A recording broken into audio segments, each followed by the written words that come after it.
안녕하세요. 책이 빛나는 밤의 기현입니다.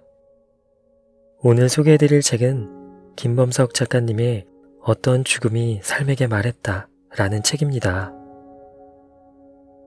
이 책의 저자 김범석님은 서울대학교 종양내과 전문의로 항암 치료를 통해 암 환자의 삶을 조금 더 의미있게 연장되도록 돕는 일을 하고 있습니다.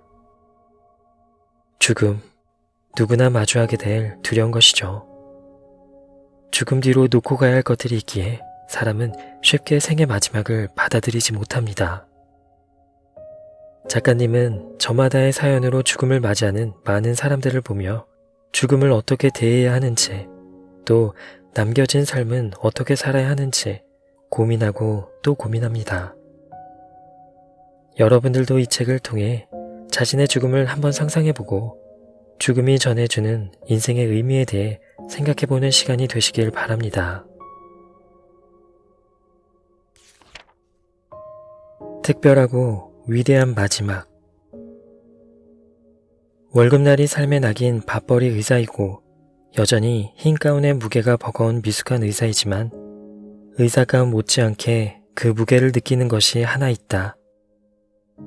바로 환자나 보호자가 준 편지다. 그런 편지들을 전부 보관하고 있는데 의사 노릇이 지치거나 힘들 때마다 이제는 제법 묵직해진 편지함에서 아무 것이나 꺼내 읽어보곤 한다. 어느 날 손에 잡힌 것은 서울에 살던 한 환자의 따님이 보내준 편지들이었다. 엄마가 폐암 진단을 받고 많이 힘들어 하셨는데 이제는 마음을 많이 다잡으셨어요. 선생님을 믿고 따르면서 저희 정말 열심히 치료받겠습니다. 우리 엄마 꼭 낫게 해주세요. 편지 속의 우리 엄마는 노년의 폐암 환자였다. 할머니는 담배 한 번 피운 적 없는데 폐암에 걸렸고 진단 당시 이미 암이 여기저기 퍼진 상태여서 수술이 불가능했다. 할머니는 폐암 4기로 판명이 났다. 항암 치료를 합시다. 의사의 무미건조한 말에 할머니는 말없이 고개를 끄덕거리며 주사실로 향했고 그의 따님은 짧지만 진심 어린 편지 한 장을 남기고 진료실을 떠났다. 할머니가 받을 항암 치료는 완치 목적이 아니라 생명 연장과 증상 완화를 목적으로 한 것이었다. 할머니가 70대이긴 했지만 나름대로 체력도 좋았고 관리도 잘했던 덕에 항암 치료는 순조롭게 진행되었다. 다행히 항암약은 효과가 좋았고 종양의 크기도 많이 줄어들었다. 할머니는 3주에 한 번씩 병원에 와서 열심히 항암 치료를 받았다. 나는 할머니에게 평소에는 어떻게 지내시는지 물었다. 딸과 같은 단지 아파트에 사는 할머니가 들려준 일상은 비슷했다. 아침이면 딸 집으로 가서 손주들을 어린이집에 데려다주고 두어 시쯤 데리고 돌아온다.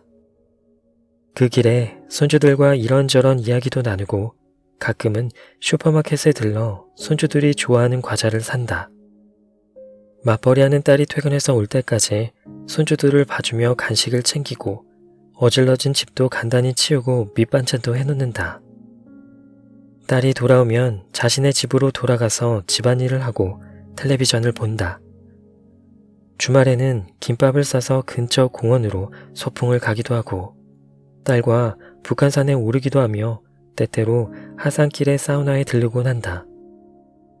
그리고 3주에 한 번씩 예약한 날짜에 맞춰 남편, 딸과 함께 병원에 와서 진료받고 항암 주사를 맞고 간다. 이것이 할머니가 꾸려가는 일상이었다.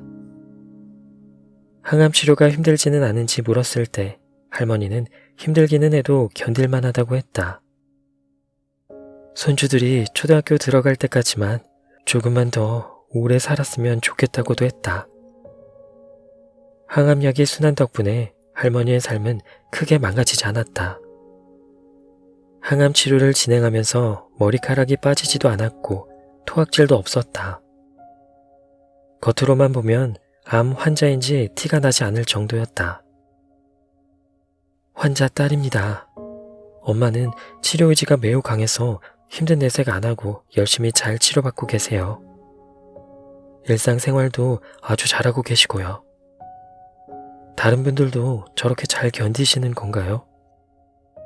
힘든데 저희 때문에 내색 안 하고 혼자서 참고 계신 것은 아닌지 걱정도 됩니다.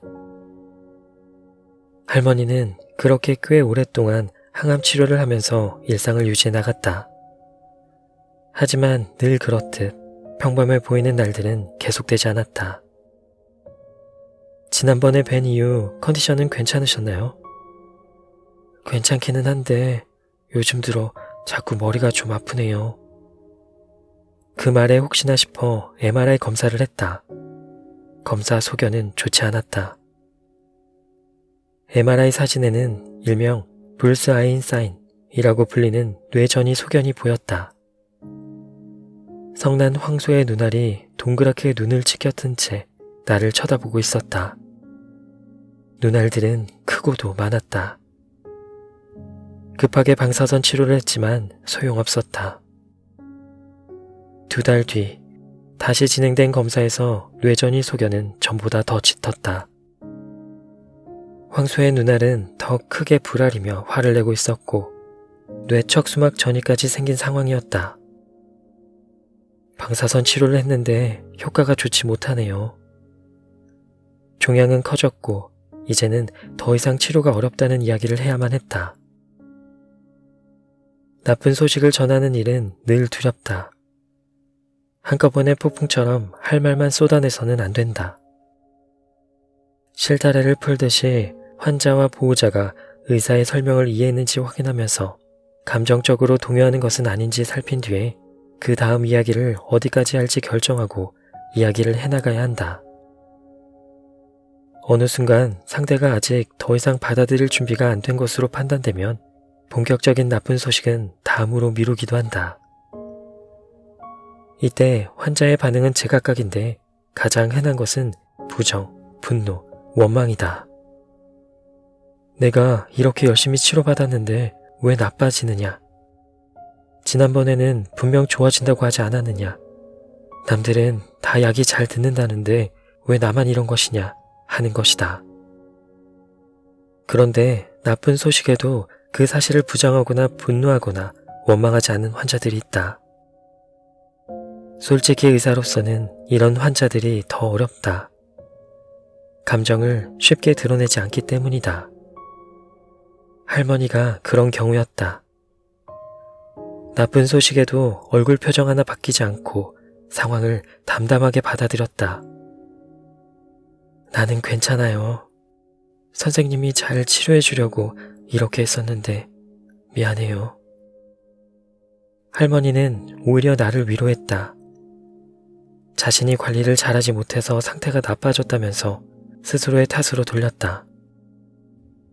생각해보니 치료 결과가 안 좋아서 중간에 항암제를 바꿔야 했던 적도 몇 번 있었는데 그런 때에도 할머니는 화를 내거나 마음의 동요를 일으켰던 적이 단 한 번도 없었다. 그래서 소식을 전하는 내 마음도 더 좋지 않았다. 항암 치료의 효과 유무는 확률 싸움이다. 치료가 잘 되는 환자도 있지만 그렇지 않은 환자도 있다. 이를 치료 전에 미리 예측하긴 어렵다. 일단 해봐야 결과를 알 수 있는 확률 싸움에서 환자가 의사에게 미안할 이유는 없다. 스스로를 탓할 일도 아니다. 그저 운이 안 좋았을 뿐이라고 이야기하려는데 할머니는 내게 자꾸 미안하다고 했다. 간혹 나쁜 소식을 전할 때 의사에게 사과하는 환자를 만나면 나는 늘 뭐라고 답해야 할지 모르겠다. 그런 내 마음을 아는지 모르는지 할머니의 암 상태는 서서히 나빠졌고 급기야는 뇌척수막 전이 상태도 악화되었다. 환자 딸입니다. 집에서는 아무것도 못 드시고 힘들어하시는 엄마, 또 그런 엄마를 보고 계시는 아빠에게 너무 죄송스럽습니다. 환자인 엄마 앞에서는 슬퍼하는 모습 보이지 않고 최선을 다해 씩씩하게 시간을 보내고 있습니다. 마지막은 항상 생각보다 일찍 찾아온다. 할머니는 상태가 악화되고 임종이 가까워져 호스피스 상담을 받을 때에도 자신의 죽음에 대해서는 무척이나 평온했고 담담했다.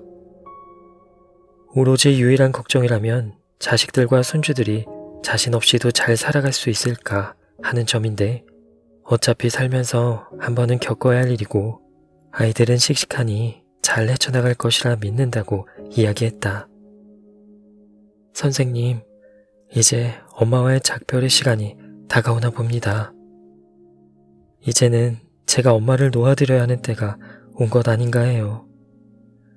아버지와 저희 가족을 아프시기 전처럼 똑같이 챙기시던 대단한 엄마가 자꾸 약해져 갑니다. 공기 좋은 곳으로 이사 갈까요? 하고 선생님께 물었을 때 선생님이 엄마에게 딸 옆에 꼭 붙어 살라고 하셨던 기억이 납니다. 엄마가 같은 아파트 단지로 이사 오셔서 저랑 함께 아이를 등원시키고 사우나도 가고 산에도 가고 했던 1년이 너무 행복했습니다. 이 행복이 이대로 끝나버리는 건가 봐요. 제가 해드릴 수 있는 게 너무 없네요. 불과 20일 전이 다시 돌아가고 싶은 시간이 될 줄은 몰랐습니다. 내가 이 편지를 받은 후 할머니는 얼마 못 버티고 돌아가셨다. 할머니가 실제로 돈이 많았는지 대학은 나왔는지 그런 것들은 알지 못한다. 짐작하건대 가방끈이 길지도 않았던 것 같고 넘치게 부유하지도 않았던 것 같다. 역사책에 나올 법한 위인도 아니고 언론에서 칭송받을 만한 이력이 있는 분도 아니었다. 우리 주위에서 흔히 마주칠 법한 평범한 분이었다. 하지만 나는 할머니가 누구보다 어려운 일을 해냈다고 생각했다. 마지막까지 평범한 일상을 살아내는 일, 느닷없이 찾아온 운명을 받아들이고 본인 몫의 남은 삶을 평소처럼 살아내는 일. 누군가는 어떻게 생각할지 모르지만 적어도 내가 지켜본 그 노년의 환자는 평범함 속에서 행복을 발견하는 분이었다. 할머니라고 죽는 것이 두렵지 않았을 리 없다. 헤어짐은 아프고 미지의 사후는 두려웠을 것이다. 그것을 의연하게 받아들이거나 죽음이 예정된 남은 날들을 평소와 똑같이 살아내는 일은 지식이 많거나 돈이 많아도 쉽게 할 수 있는 것이 아니다. 병원에서 나는 대단한 권력자도 엄청난 부자도 저명 인사들도 많이 보았다. 그러나 할머니처럼 담담하게 마지막까지 평소와 같은 일상을 꾸려간 환자는 많지 않았다. 할머니는 그 어떤 사람보다도 특별했고 보통 사람이지만 위대한 사람이었다.